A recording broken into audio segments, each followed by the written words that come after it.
Um, Good evening, everyone. My name is Sagar Pradhan. I'm the current president at SEDS-Nepal, and I'll be the host for today's Space Talk.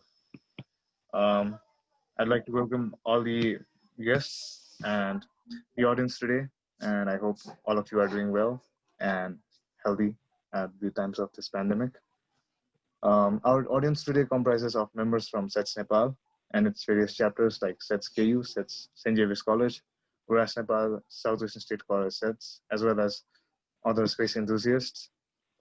And the speaker for our Nepal to Space Talk series program today are Aiden Muntar, President of Amateur Radio Club, and Skylar Dunhoff, the Secretary of Amateur Radio Club. Welcome, guys. Um, Firstly, let me introduce you all about SETS Nepal. So SETS Nepal is the Nepali chapter of SETS, which is Students for the Exploration Development of Space. It's one of the largest student-led and student-run organization in the world that hosts and does everything related to space. And with it has the main motto of learning and sharing stuff so that we could expand our knowledge about space. Um, Even here in SETS Nepal, our main motto is to learn, share, and do projects for knowledge gathering about space and its other aspects for the people from all around our country. We conduct events such as space talks, which we are doing right now, and other different kinds of space-related projects through different chapters. For example, our URAS Nepal chapter is currently working on a rocketry project. Um, Moving on to the program, I'd like to introduce our guests for today. Let me introduce you to the guests. So our speakers for today's Space Talks from W8EDU, the Amateur Radio Club of KISS Western Reserve University, are Aiden Monter and Skylar Danoff. Both of them are fourth year electrical engineering students at KISS Western Reserve University. Aiden has been an amateur radio for around 10 years and got started thanks to his father, who is also an amateur radio operator. He is the interim president of the KISS Amateur Radio Club, where he enjoys using amateur radio to teach engineering and communication. Um, our next guest is Skylar, and Skylar is the current secretary of the KISS Amateur Radio Club. She is an engineering physics student with a concentration in electrical engineering. She discovered amateur radio 3 years ago and is now a licensed amateur radio technician under the call sign KD9JPX. She is currently serving as the secretary of the KISS Amateur Radio Club. Um, they are our judges. They are our guests today, and I'd like to welcome you guys. It's a great pleasure to have you all. Moving on to the program, also like to introduce all our core team members as well as other members. So we have along with us our founder of SETS Nepal, Pradip Shrestha, Saurabh Paudel, who is our advisor, and Abhishek Kakle, who is also our advisor. We have all our other core team members, as well as members from our SETS Nepal and SETS chapters. Um, I'd like to inform you guys that you can now start off with your presentations. Skylar and Aiden. Thank you so much for that introduction, and good evening, everyone. It is great to be here, and thanks for having us. So I'm going to share my screen.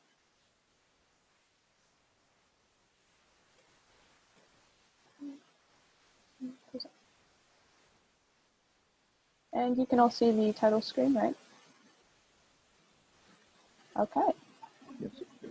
So thank you for having us. Let me just minimize this real fast. And today we'll be giving a brief introduction to amateur radio.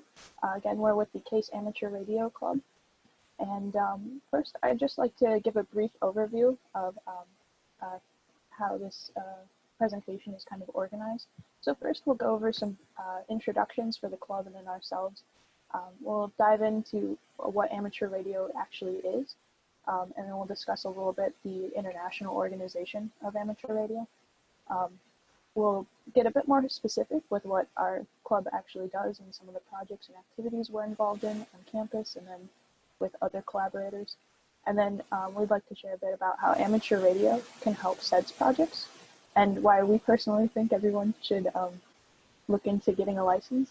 And then we'll end with some information on how to perhaps get started if you're interested in starting your journey with amateur radio.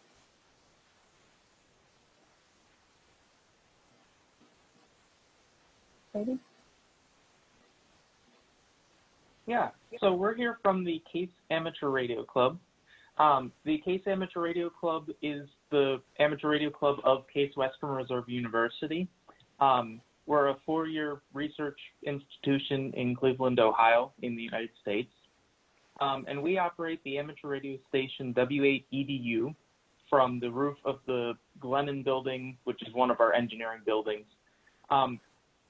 And we're a student-run organization. 2 of us, along with the other officers, run the club. We have faculty advisors who are faculty at the university who advise us, and we operate the station and provide amateur radio experiences for members of the campus and the surrounding community. We have a relatively long history. The club was founded in the 40s and was sort of on and off active and has a pretty large membership today.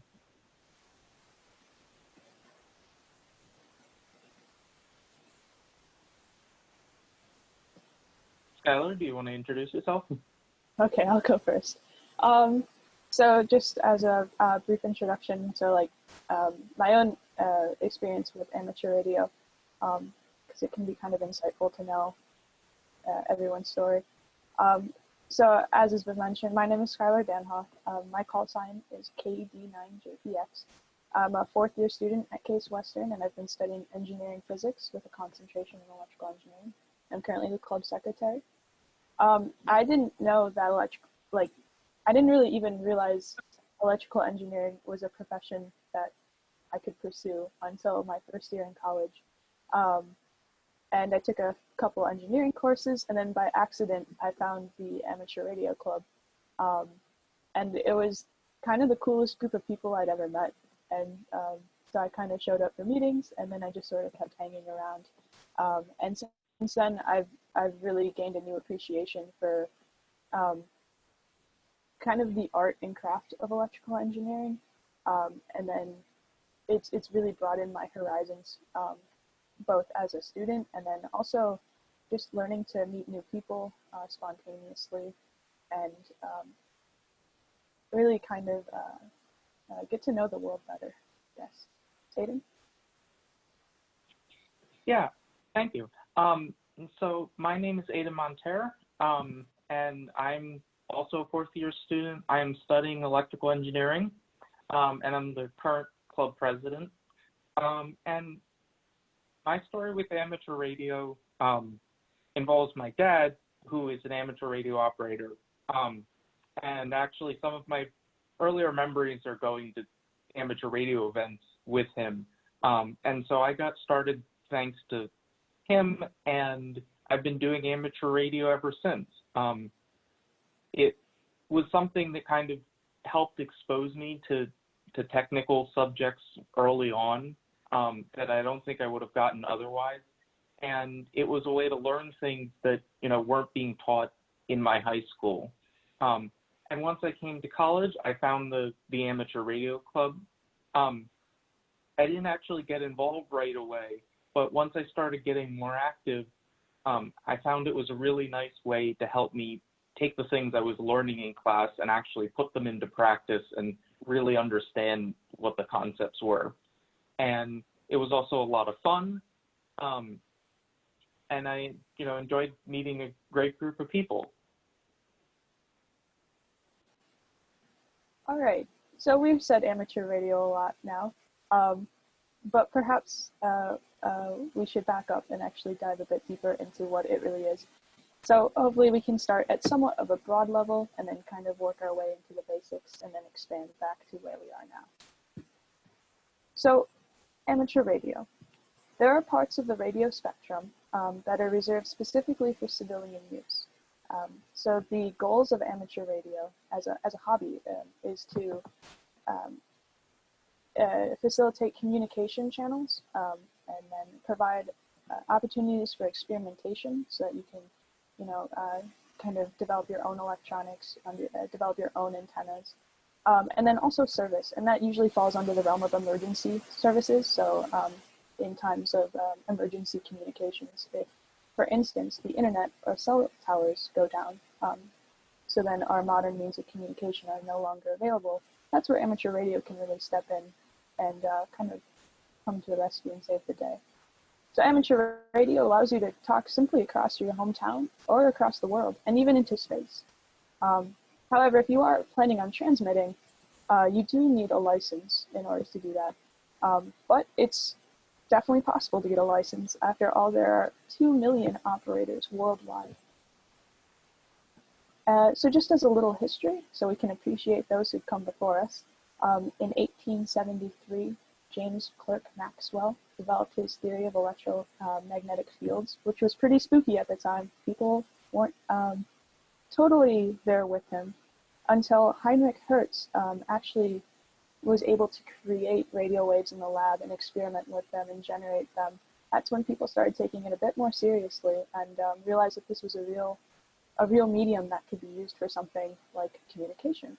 So then in 1894, Guglielmo Marconi demonstrated for the first time that he could communicate over 2 miles without wires, which was pretty revolutionary at the time. And then from there, amateurs really kind of went with it. They, like everyday people who had some mild interest in electronics or communications or radios or science, kind of took this new knowledge and ran with it and started really experimenting. So then in 1925, the International Amateur Radio Union was formed, and that's when amateur radio really took an official international presence, and some new rules and regulations came into place.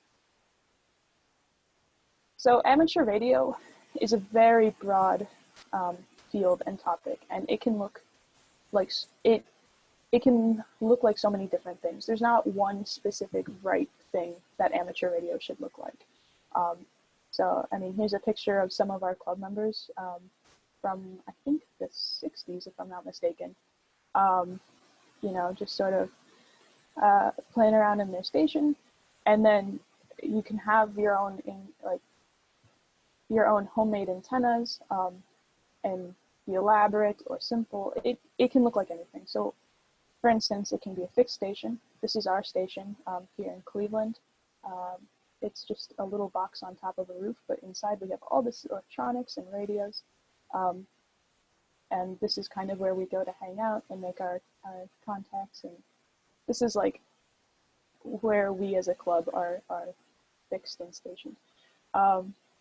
Or amateur radio can be much more mobile. You can take it on the go. As long as you can move your radio and you can move your antenna, you can do amateur radio anywhere. You're not limited to a specific location at all. So you could be somewhere in the middle of the mountains and you could still be practicing amateur radio. It can be as simple as a handheld transceiver with an antenna made out of tape measurers and PVC piping. It does not have to be fancy. You do not have to invest in thousands of dollars of equipment. You can really just get like a little handheld transceiver for a few, probably less than $100, and easily less than $100. And then you can really just go off and be creative with your antennas and your setup. And there's really no limitation, because sometimes it can be expensive, but it doesn't have to be expensive. And you can even do things, if you happen to live on, say, a college campus or in a small apartment, you can, by all means, have a little station in your own room. So that's an example of a little handheld transceiver. And then here's an actual, more developed transceiver with a power supply. And this is actually in my room. So you can see, like, I'm in a little dorm room on my college campus, and you can still be making contacts just from there. So you can take a moment to imagine the possibilities of your own station if that's something that you're interested in pursuing. It can look like anything. You're really not limited to one specific idea of what amateur radio should be. It is only limited by your imagination. So that is a brief overview of the possibilities of amateur radio in terms of what it could look like, but perhaps it's worth getting a little bit deeper into what we're really doing when we're communicating with radio waves. So just as a brief refresher of the electromagnetic spectrum, we're interested in the radio waves, so we're looking at low frequencies, long wavelengths. And then within that radio wave range, you can further organize the wavelengths and frequencies. So there are a lot of different uses for radio waves, as you can see, everything from maritime radio navigation to radio astronomy and satellite communications. Amateur radio is typically operating between that 10 meter and 100 meter and kind of 10 centimeter range. So we're looking at high frequencies and very high frequencies. And depending on what you're trying to do, if you want to communicate with people across town versus if you want to communicate with satellites in space, that's how you kind of select what frequency and what wavelength you want to operate at. For any contact that you want to make, there are a few basic components. You will have a transmitter, and then you'll have an antenna, and then you'll have your communication, your wave propagating, and then eventually that wave will get to another antenna, which will be attached to a receiver. So that's the basic flow of your message: transmitter, antenna, wave, antenna, receiver. And voila, you have communication. But wave propagation in of itself is a very fascinating science. You can have your message propagate just like from one object to another. We call it just like a ground wave. There's no bouncing. The wave just goes straight across, essentially. For instance, in this diagram, from the antenna straight to that little ship. Or if it's over very long distances, you can actually have your wave bounce off the ionosphere and then come back down to the ground level. And that bouncing that the radio wave is doing off the ionosphere, it doesn't even have to be the ionosphere. You can bounce radio waves off of the moon, off of Venus, off of other things, off of auroras in the atmosphere. Radio wave propagation is very nifty, and if you get to understand it very well, you can make some pretty amazing contact. So we rely on the ionosphere a lot for most of these contacts. If you're doing long-range communications, the ionosphere is pretty important to have a basic understanding of. So just being aware that in the ionosphere there are multiple layers: the D layer, the E layer, a couple F layers. And for instance, one reason why you'd want to be aware of the ionosphere is because during the daytime versus during the nighttime, the ionosphere looks different. This D layer does not exist during the nighttime as thickly.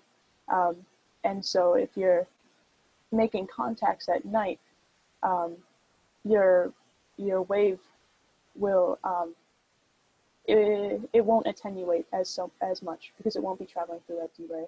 I don't want to get like too complicated with it, but basically having a basic awareness of the ionosphere is great because it'll allow you to take full advantage of your wave propagation and make contacts in a smart way. So these waves are transmitted, they're put out into the world using antennas. Antennas can take many, many appearances, as you can see. They do not have to be complicated, but they also don't have to be simple. It really is your opportunity to be creative and really explore the possibilities and how you can manipulate these electromagnetic fields. So a lot of these pictures are quite extravagant. We don't use anything that looks quite as fancy as most of these. But this is a good opportunity to realize that you don't have to be limited by, just a piece of wire out the window.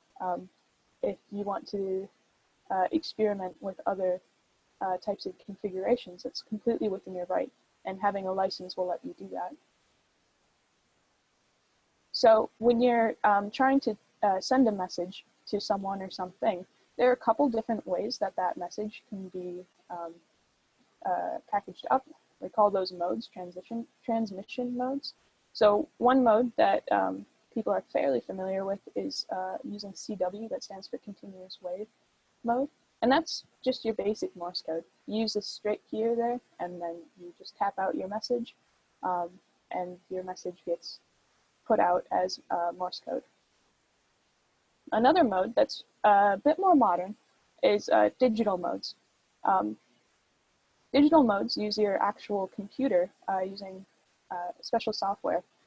You can package your message with the software on your computer, but it'll still be transmitted as like a radio signal through your antenna. And so it still gets transmitted using the radio spectrum, even though you're using your computer to create the message essentially. And then perhaps the most familiar mode of all is just simple talking modes, talking into a microphone and chatting with other people. And that's where it becomes like a fun social time. If you can just hop on to a transceiver and you just start listening around, seeing who's on the air, seeing who's talking, you can start talking to them. And that's how you can meet people all over the world. It's kind of fun if that's something that you're interested in as like a pure hobby. That's something I actually enjoy a lot. Just as like a personal backstory, the very first contact I ever made on amateur radio was with someone in Slovakia. And that blew my mind, just to think that I was talking to someone halfway across the world with just this little radio, no internet, no phones. That was pretty remarkable to me. So yeah, Aiden? Yeah, so amateur radio is a bit unique in terms of the kind of organization it requires.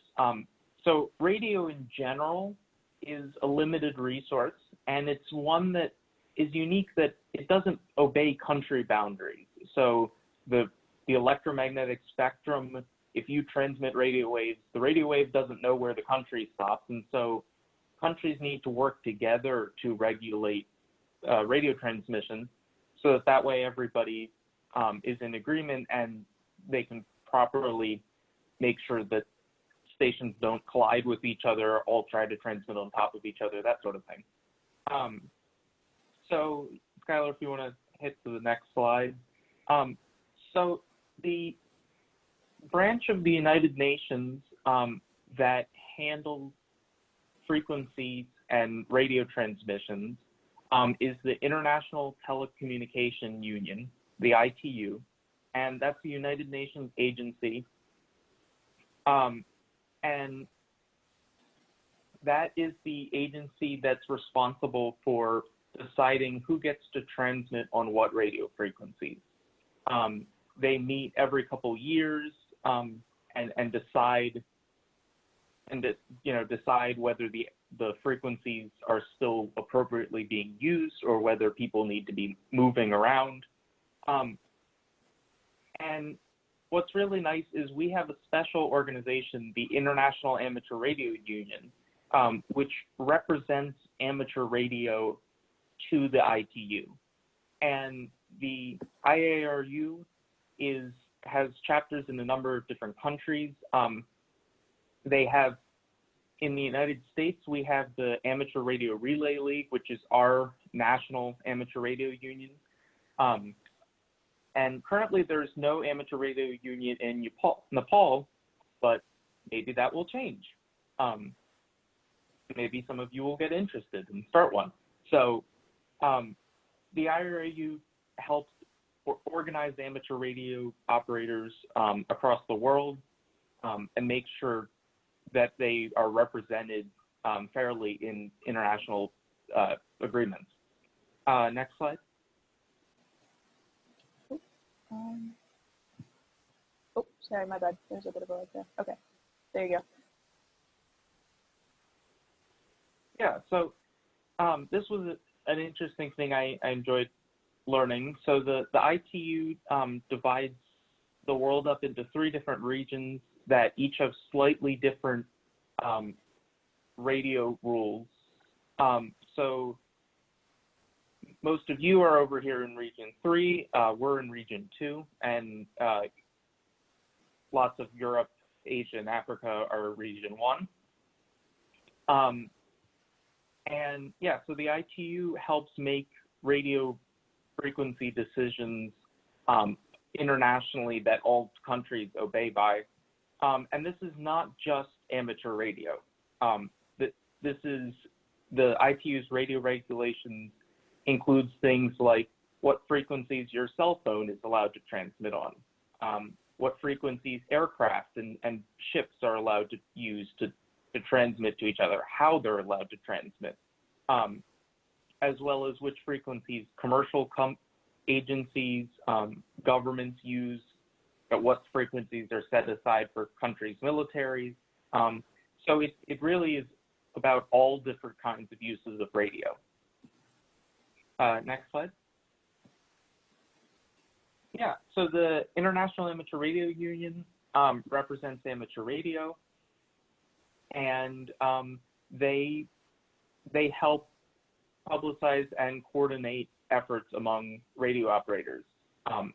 The radio spectrum is a limited resource, so there's only so many frequencies that we're able to transmit radio waves on. And so it's important to be able to advocate that amateur radio is a useful use of those frequencies. Next slide. So with the radio regulations, comes up with this idea of frequency allocations, which is the idea of who gets to use what frequencies. So the amateur radio international frequency allocations are in this document on the right, and this is where you would go if you wanted to know what frequencies you're allowed to transmit on. And it's just a couple pages of tables that just list the frequencies and how much power and things like that you're allowed to transmit on. Then from the international regulations, each country goes and makes their own more detailed plan. Here's a picture of the United States frequency allocations. I haven't seen the nice graphic of Nepal's frequency allocations, so maybe someone will make one in the future. But they look similar, and all these different colors represent different users, from the power company to boats out on the ocean to air traffic to communicating with that country's satellite. And so it does become a rather complex topic, but frequency allocations are what allows us to operate amateur stations. So there's little slices throughout this that are set aside for amateur radio use, and most countries have such things. Next slide. Cool.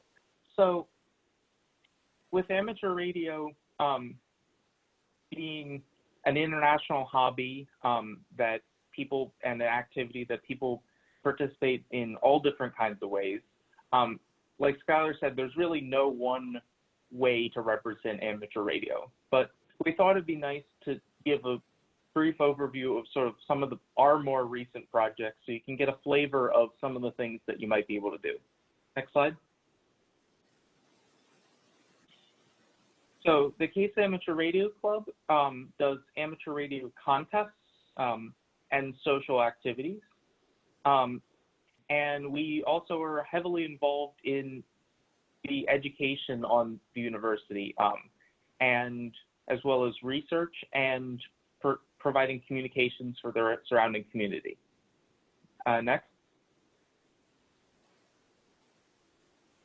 So amateur radio contests are a really fun time. They're informal events that are usually organized by some group of volunteers. They typically a contest is a great way to get on the air for a weekend, for a couple days, for maybe a week or so, and see how many stations you can contact. And so stations receive points for contacting each station, each other station that they make contact with, and they also might receive points for contacting stations that are in different locations, or what kind of transmission they use, how much power they use, that sort of thing.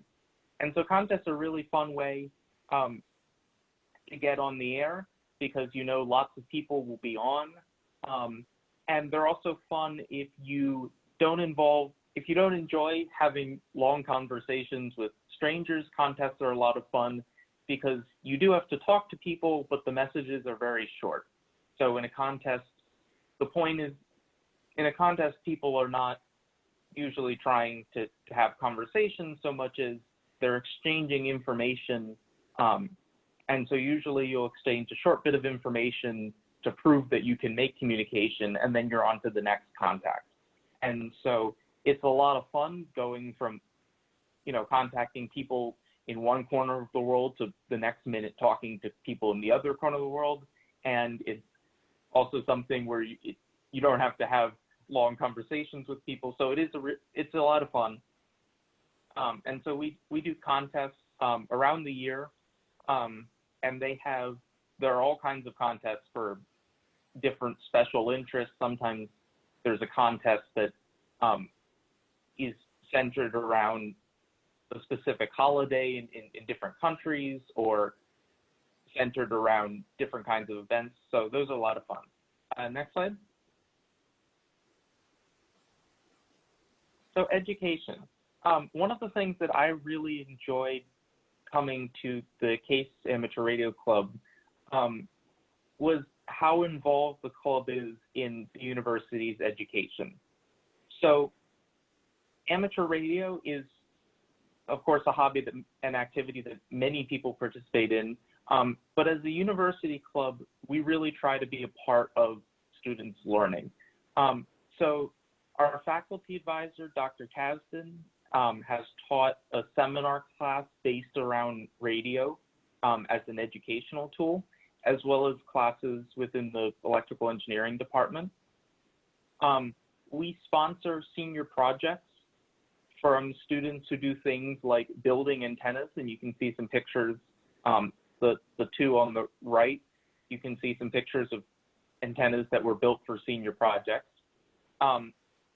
And as well as we help students who aren't necessarily building an antenna, but might be doing a project that's communications related. And so maybe they need a radio to control whatever their project is. We also help teach people around campus about radio and provide a space where people can learn and use our equipment, as well as borrow equipment. And we give license exams so that students and members of the community can get amateur radio licenses. Next slide. Our amateur radio club has also been involved in research lately. So the past couple of years, we've gotten involved in a group called HAMSCI, the Ham Radio Citizen Science Investigation. And HAMSCI is an international organization that brings together amateur radio operators and professional scientists.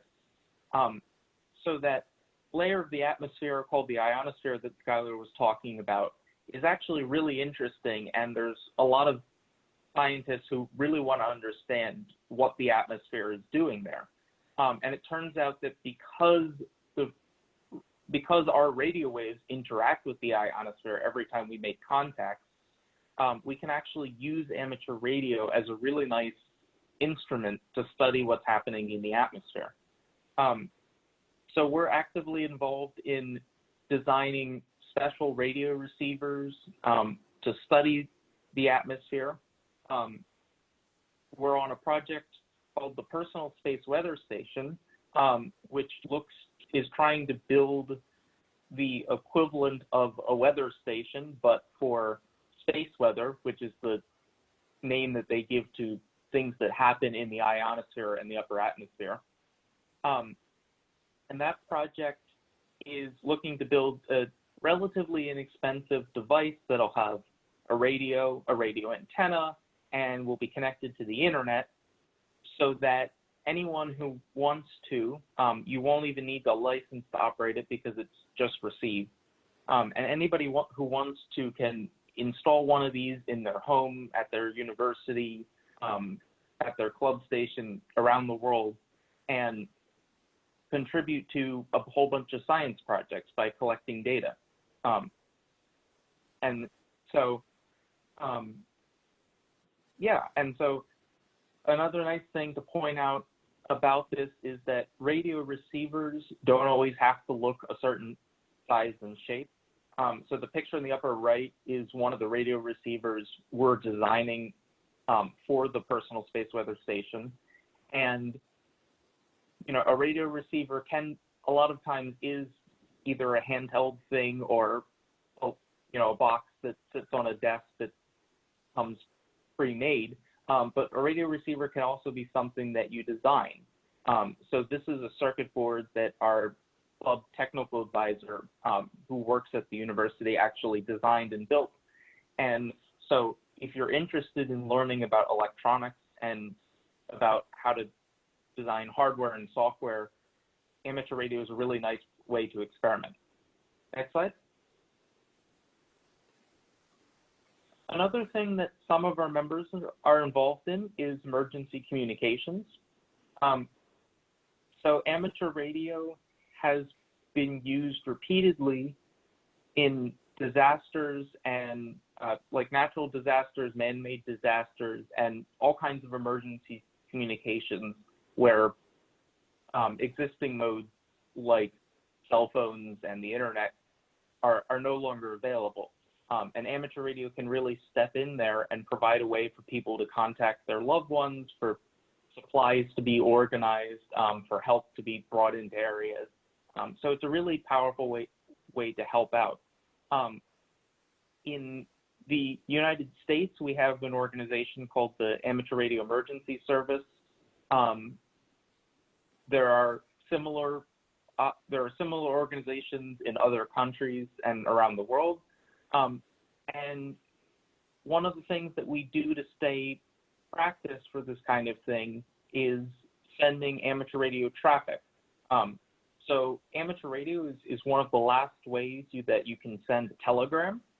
So if you think of a tweet being 140 characters, in amateur radio we have 25 words. And so a radiogram is a short message that you can send via amateur radio, and amateur radio operators practice sending these messages. They deliver them for free. So if you were to send one, you'd give it to an amateur radio operator, and then they would send it maybe via Morse code or via speaking the message to somebody over the air. And that person who received it would pass it to the next person, who would pass it a bit closer to their destination, and eventually it would get relayed to the person who received it, usually by a telephone. And so radiograms are fun to send, but the reason that we do them is because in the event that there's some kind of emergency, this is how we would send short informational messages out of an area that had some kind of disaster. And so we practice sending this amateur radio traffic back and forth as a way to make sure we're constantly ready should we be needed to send messages. So emergency communications is a really important part of amateur radio. It's one of the reasons that so many countries have agreed to keep amateur radio services. And, you know, it's a really nice way to help out. Next slide. So those are a couple of the things that our club has been involved in. But I thought we'd take a bit of time to discuss how amateur radio can benefit SEDS projects and do things related to space and space communications. Next slide. So amateur radio is one of the ways that people can keep in contact with satellites. There are specifically amateur satellites. So on the top right is actually an amateur radio CubeSat. And amateur radio provides you a way to keep in contact with your satellite, with your rocket, throughout whatever it's doing.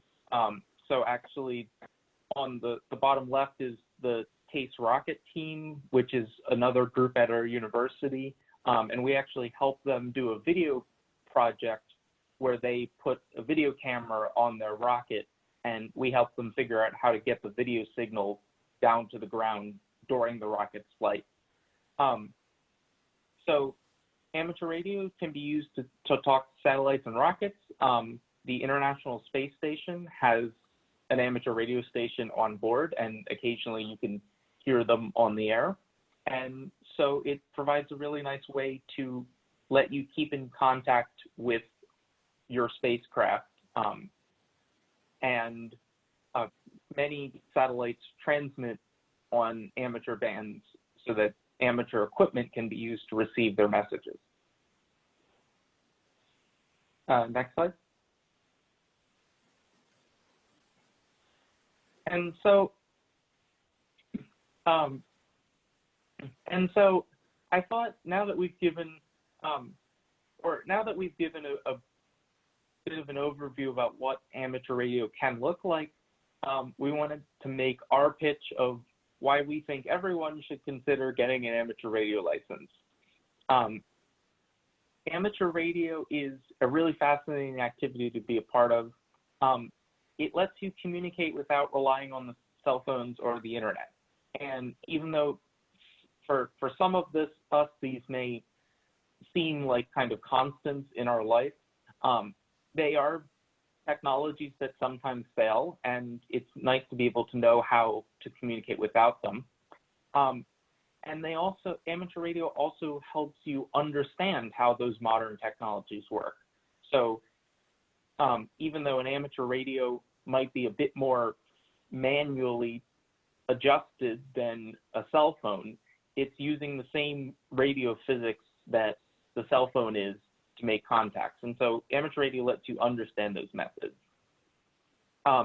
It also is a really great way to put into practice engineering skills or learn some engineering skills that you might not have learned in other places. It's a really nice sort of introduction to engineering because you get to experience some of the fun parts of building something that does something in the real world. You can actually build a radio and see that it works without getting bogged down in equations and things. And then you can go and learn all the equations if you want to later. But amateur radio is a really nice way to learn technical skills. It's also a great way to meet people all over the world. And we enjoy making contacts with stations all over the place. It's really common with the simple amateur radio station. You can get on the air and be able to contact people literally all over the world, depending on how the atmosphere is acting. And it's a lot of fun. And you can even talk to places that are not on Earth. You can bounce signals off the moon. You can contact the space station. You can make contact with satellites. And so amateur radio really is a great way to understand a bit of the world around you, to communicate with interesting people, and learn something new. Next slide. So with that, we thought we'll end with a bit of where to find some information. Next slide. So every country, amateur radio licensing is governed by country. And so you do need a license to transmit on amateur radio. You don't need a license I believe, in most or all places to receive. So you can listen to amateur radio. Right now, there's actually amateur radio receivers that are on the internet. So you don't even need a radio yourself. You can just use one over the internet. But to transmit, you will need a license. So we did a bit of research, and it seems like in Nepal that you apply for a license at the Ministry of Information and Communications. There's a written test that sounds kind of similar to the test that we've had to take, where you'll be asked some electromagnetic theory, as well as applications in amateur radio, some safety guidelines. And the purpose of these license tests is really to make sure that you understand enough of what you're doing to not interfere with others and to keep yourself safe. Radio can be a very safe activity, but of course you're using electronics that might be able to generate a lot of power. And so governments want to make sure that people who are using them have at least some basic knowledge to make sure that they're safe. It looks like Nepal does have a test on Morse code, so you'll need to know some basic Morse code. And with that, you should be able to get an amateur radio license. We'd be happy to talk with anyone who's interested about who's going through the process. We're only familiar with the process in our country, but we'd happy to talk with anyone who wants to get a license and help them figure out more. And with that, you can start getting the basic components of a station. You'll need a transceiver, which is a transmitter and receiver in one device, a power supply to power the transceiver, and some basic antenna, which, as Skylar showed, can be as simple as a wire out the window. And with that, you can get on the air and start talking to people all over the world. Next slide. And thank you. That's been our brief introduction to amateur radio. We are the Cates Amateur Radio Club, W8EDU. You can find more about us at w8edu.wordpress.com. And both of our emails are there, and we'd be happy to take questions. Okay, great. Thank you, Aiden and Skylar. It was a really informative presentation, and I really love the way you presented everything in detail. And I really enjoyed the presentation, and I hope everybody else did too. I'd like to open the floor for any questions we have. So if we have any questions, you can type it in the chat. For the people who are watching us on Facebook Live right now, you can comment your questions and we will be sure to address them.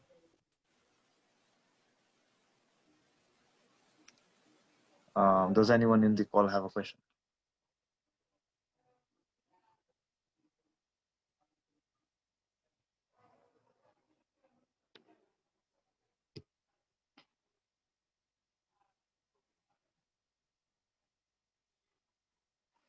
Okay, I think nobody really has questions. Okay, so there's a question from Ramesh, and Ramesh, you can ask your question directly.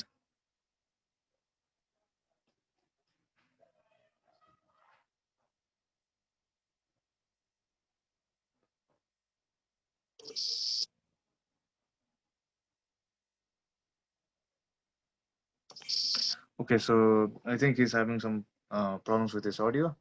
So his question was that what software do you guys use for audio packaging?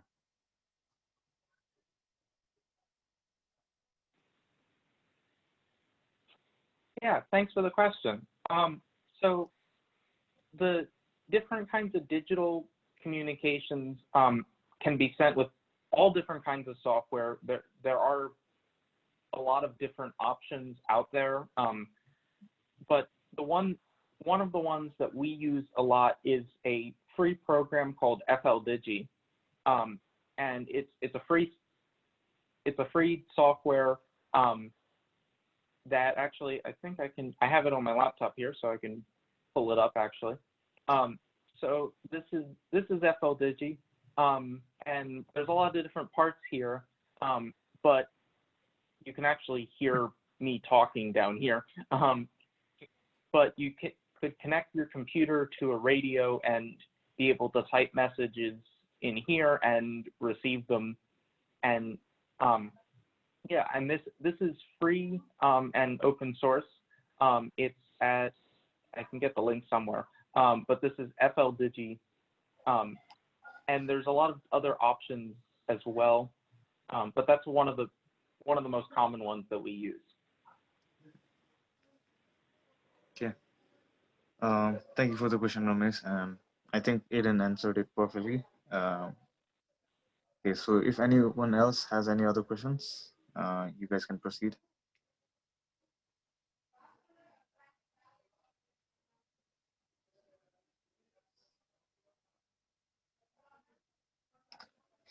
Okay, I don't see any new questions, so I think I want to ask one question. So, Aiden or Skylar, can you guys please elaborate on how you can contact with the International Space Station? That sounds really cool.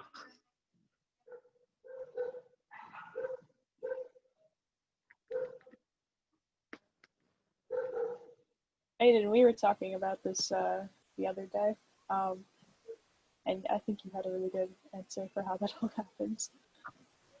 Yeah. So so the space station has an amateur radio station. It's difficult to contact them only because they're rather busy and they don't get on the air very often. That's really the hardest part about it is finding a time when they're on the air. They occasionally, like, they get on during their free time. Most of the astronauts are amateur radio operators. And sometimes I've seen people will publish when they're going to be on the air ahead of time. But yeah, so to get on the air with the space station, you need the same things that a normal amateur radio station has. So you'll need a radio.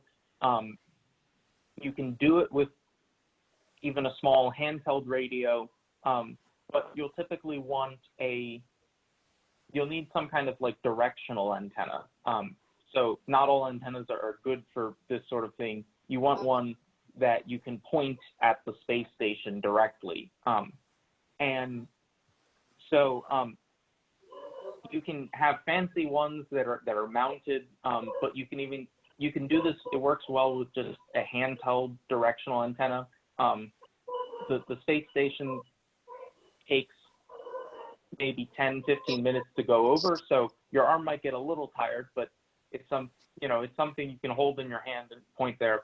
And then the other thing you need to know is when the space station is going to be, or where it's going to be in the sky.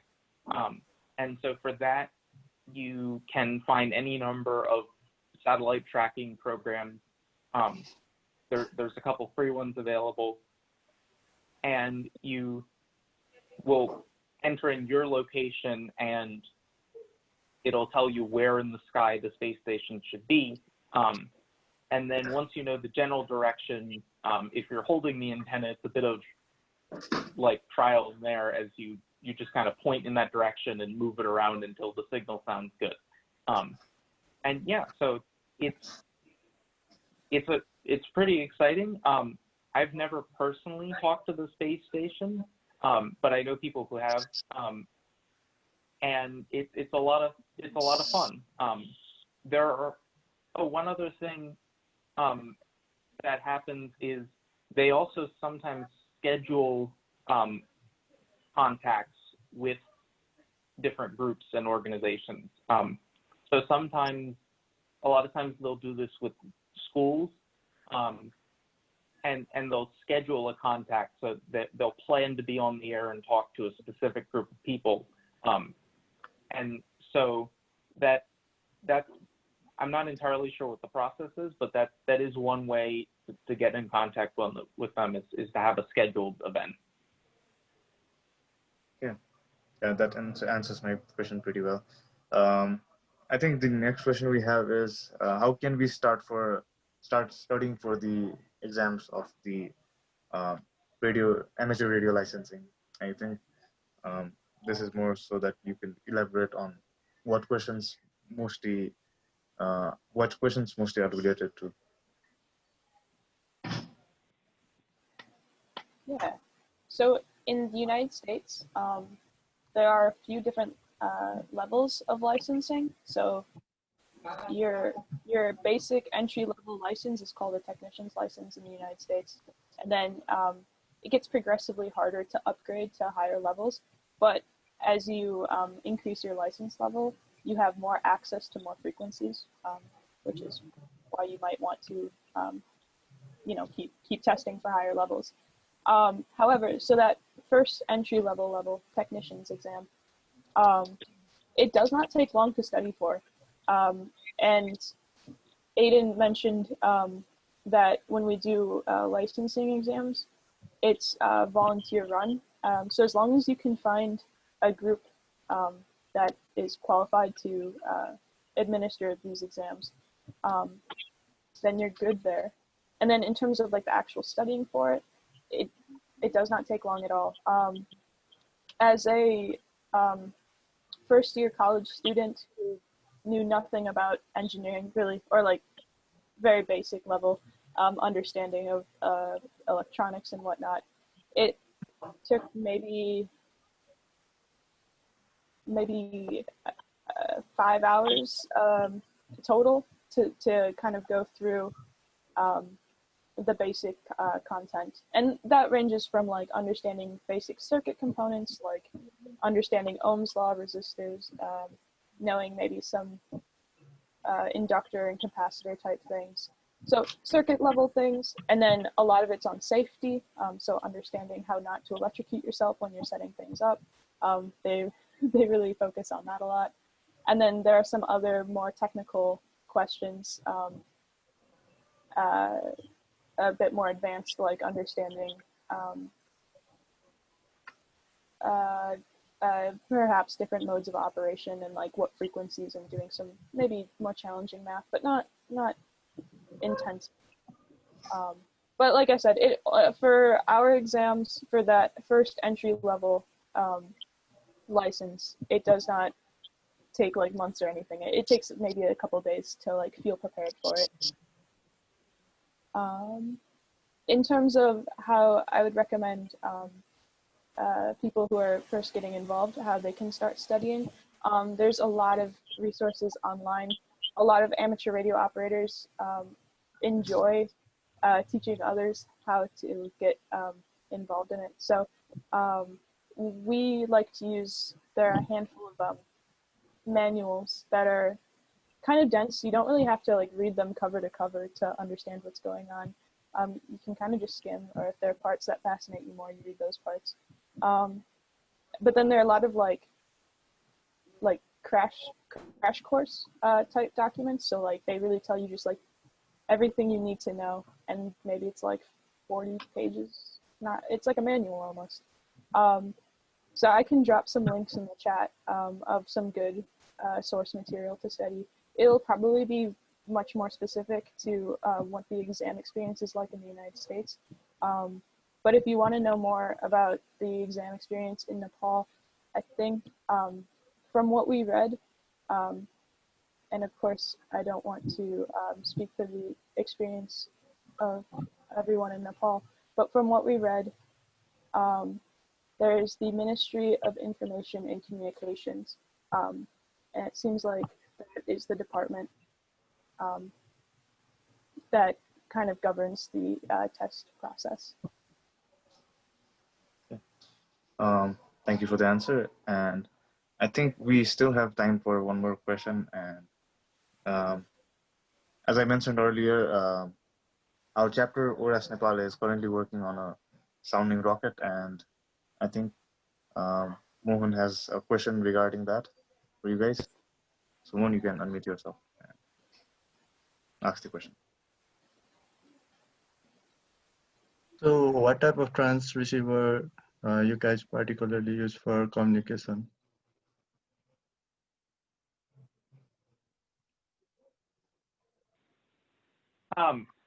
What type for us in general, or what type might you be interested in? Like, what kind would we recommend?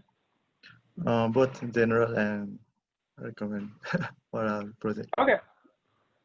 Yeah. So we use a whole bunch of different radios. There's a small but steady market of commercial radios that you can get. And of course, we should point out one of the nice things about amateur radio is that you can always build your own. So many people build their own radios. You can buy radio kits, or you can, if you're really adventurous, you can try to design your own. But in our station, let's see, we use a couple, let's see, did the talk have pictures? I don't know if we had pictures of ours. Actually, Skylar, do you mind bringing up the slide with the dorm room? We can show the handheld radio. Yeah, just one moment. Yeah. So we use at our university station, we use some larger station radios that are meant to be installed or kind of sit at one place in somebody's station more permanently. And those radios, which aren't the ones pictured, can be a couple $1,000s for higher end ones. And that's something that the club owns for all of the members. Not something that necessarily every individual has. But one of the things that we have really enjoyed doing is we encourage new people to get these handheld radios. They're called Baofeng, and these are in the United States around $25 to $35, and they're inexpensive and not the highest, the fanciest radios in the world, but they do a lot and work really well actually. And so you can get one of these and talk with people around your local area. These are on the higher frequencies, so this is more for local communications. But this is a really nice way to get started and get into amateur radio. Yeah, so that's probably the kind of thing we'd recommend to start with. And then if people are interested in talking longer distances, the radio, there's lots of different options, but for you can get started in HF radio in the United States a couple $100 for a pretty capable radio that'll do everything you need to get started. And then the antennas can be as simple as just a wire out the window or in a tree or something like that, and that's really all you need. And your second part, specifically for SEDS work, I think you mentioned you were doing a rocket project, and you could actually outfit the rocket with a simple transmitter, and use the radio like the one on the left, like those inexpensive handheld ones. And a very simple thing you could do is put just a constant signal on the rocket, and you can use the radio to be able to find the rocket once it lands. Yeah, so that's a bit of what the radios can look like. Like I said, there's all different kinds of varieties, but that's a bit of what they look like. So, Mohan, would you like to add some more on the question? No. Okay. So with that, I guess we're done with the questions, and yeah, thank you guys for the amazing presentation. It was really insightful, and we're all really excited for how SEDS-Nepal can also participate in amateur radio in the future.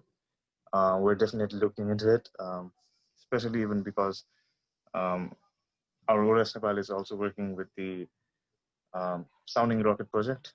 I think at the end, I guess we have our advisor, Mr. Saurav. Uh, So hello, this is 9 November 1 Papa Oscar here. So I'd like to add some more points about licensing in Nepal. So the licensing process is same as Adian said. So it's governed by Minister of Information and Communication Technology, MOCIT, and we need to have both theory-based and practical-based. That's some more practical-based examinations. In theory, we have simple electromagnetic questions, and for practical, it's MORS. And for now, we don't have VHF amateur band license in Nepal, so we can only get up to VHF amateur band in Nepal, VHF amateur band in Nepal. For the transmission, for reception is the same. We can receive any signal here in Nepal as well. We can only get the license up to VHF in Nepal. And if anyone needs the materials for the licensing, I can provide it. So I have the licensing materials as well. Yeah, that's it. okay, great. Yeah, and thank you for your presentation. Okay, great. I think the points that sort of like put up were pretty insightful for the Nepali audience we have. I guess with that, we can now end the live stream, and whoever is interested for more of the presentation or more of the talks can stay. Thank you all for joining us, and this is this has been Nepal to Space Talk with Skylar and Aiden. Thank you guys. Thank you for having us. It was a good chance because I think we've been kind of close to it for the last couple of years. So taking a step back and kind of building the picture was somewhat of a challenge, but a good moment to reflect on how amateur radio can be used. So thank you for providing this opportunity. Yeah, thank you so much for having us.